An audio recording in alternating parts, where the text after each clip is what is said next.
Bismillahirrahmanirrahim. Assalamualaikum. My name is Rabia Abid. Welcome to Gohar Publishers, and our slogan is redefining the geography of education through digital resources for conceptual learning.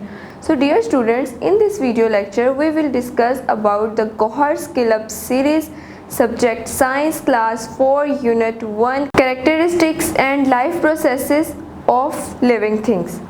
Requirements of plants. Plants need air, light, water, minerals and space to grow. Air. Plants need oxygen to breathe and carbon dioxide to make their food. So dear students, plant oxygen use करते हैं सांस लेने के लिए और carbon dioxide use करते हैं अपनी खुराक बनाने के लिए। अब हम चलेंगे अपने नेक्स्ट पॉइंट की तरफ, जो कि है light. So dear students, light किस तरह से ज़रूरी है पौधों को ज़िंदा रहने के लिए, वो उनके लिए रिक्वायरमेंट क्यों है? क्योंकि लाइट जो है वो पौधों को उनकी खुराक बनाने में मदद देती है, जिसकी वजह से लाइट जो है वो पौधों के लिए बहुत ज़रूरी है, असेंशियल है। सो डियर स्टूडेंट्स, अब हम पढ़ेंगे लाइट के बाद अब हमारा नेक्स्ट पॉइंट है वाटर, कि वाटर किस तरह से प्लांट की रिक्वायरमेंट है। पानी की जो है वो प्लांट्स के लिए बहुत एक इम्पॉर्टेंट एक रिक्वायरमेंट है, it's essential for plants.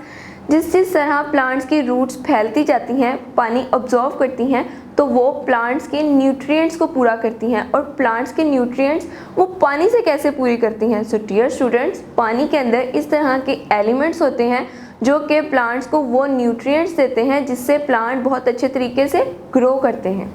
So dear students, अब हमारा नेक्स्ट पॉइंट है मिनरल्स फ्रॉम सॉइल, कि किस तरह से प्लांट जो है वो मिनरल्स लेती है सॉइल में से, यानी कि मिट्टी में से, अपने न्यूट्रिएंट्स को और अपने रिक्वायरमेंट्स को पूरा करने के लिए। सो डियर स्टूडेंट्स, मिट्टी में आप सब तो जानते हैं बहुत सारे मटेरियल्स होते हैं, बहुत सारे एलिमेंट्स होते हैं और बहुत सारे मिनरल्स भी होते हैं। तो इन सब मिनरल्स में से कुछ मिनरल्स ऐसे होते हैं जो कि प्लांट के लिए असेंशियल होते हैं, ज़रूरी होते हैं। तो उन सब को प्लांट अब्जॉर्ब करता है थ्रू देयर रूट्स, जो कि दूर दूर तक फैल जाती हैं, और प्लांट्स उन मिनरल्स के ज़रिए, जैसा कि नाइट्रोजन, फॉस्फोरस वगैरह को यूज़ करके प्लांट अपनी ग्रोथ को इम्प्रूव करता है। डियर स्टूडेंट्स, अब हमारा लास्ट पॉइंट है इस टॉपिक का, जो कि है स्पेस टू ग्रो।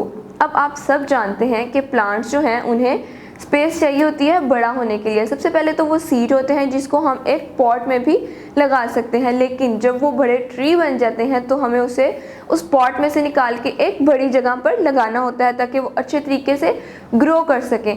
अब उन्हें स्पेस किस तरह की चाहिए होती है ग्रो करने के लिए? ऐसी जगह जहाँ पे अच्छी सनलाइट आए, उन्हें प्रॉपर वाटर मिल सके और वो अच्छे तरीके से ग्रो कर सकें। अगर हम प्लांट्स को डियर स्टूडेंट्स बिल्कुल साथ साथ लगाएंगे, एक बीज हमने इस जगह लगाया और दूसरा बिल्कुल उसके साथ लगा दिया, तो इस तरह से प्लांट्स ग्रो नहीं कर सकेंगे, क्योंकि प्लांट्स को एक प्रॉपर जगह चाहिए होती है ग्रो करने के लिए, बढ़ने के लिए। क्योंकि सबसे पहले तो वो सीड होता है, लेकिन एट द एंड वो एक बड़ा ट्री बन जाता है। सो डियर स्टूडेंट्स, अब हम बढ़ते हैं अपने नेक्स्ट टॉपिक की तरफ, जो कि है लिविंग थिंग्स डाई। अब आप सब जानते हैं कि लिविंग थिंग्स जो हैं वो अपना लाइफ स्पैन पूरा करने के बाद मर जाती हैं, जबकि नॉन लिविंग थिंग्स नहीं मरती। क्यों?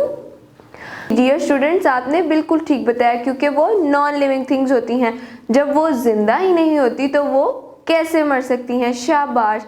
तो डियर स्टूडेंट्स, आज हम इस टॉपिक में डिस्कस करेंगे सम एनिमल्स और सम ट्रीज, यानी सम प्लांट्स का, क्योंकि प्लांट्स भी एक लिविंग थिंग है।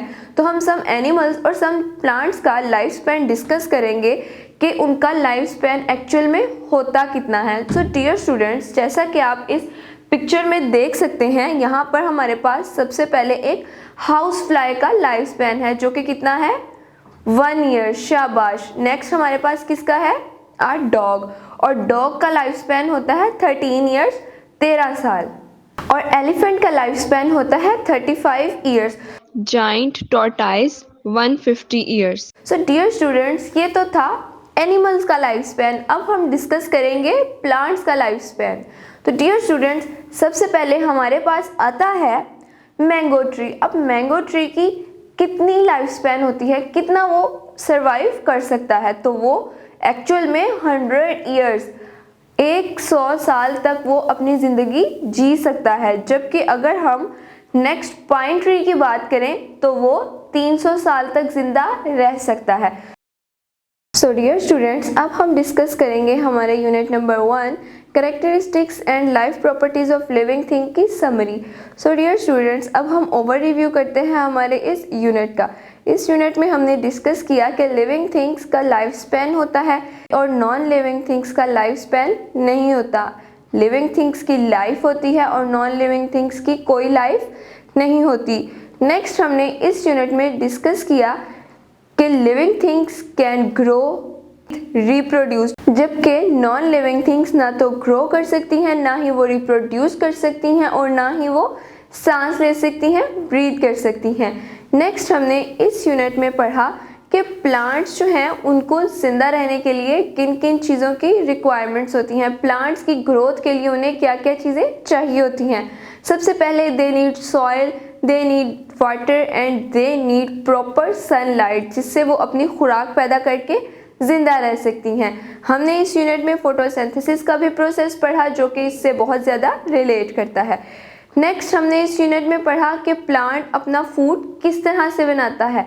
हमने इस यूनिट में ये भी पढ़ा कि ह्यूमन बींग्स अपना फूड खुद तैयार करते हैं, जबकि प्लांट्स को अपना फूड खुद तैयार करना पड़ता है। प्लांट्स अपना फूड खुद किस तरह से तैयार करते हैं? सो डियर स्टूडेंट्स, प्लांट्स अपना फूड तैयार करते हैं through carbon dioxide and water in the presence of sunlight.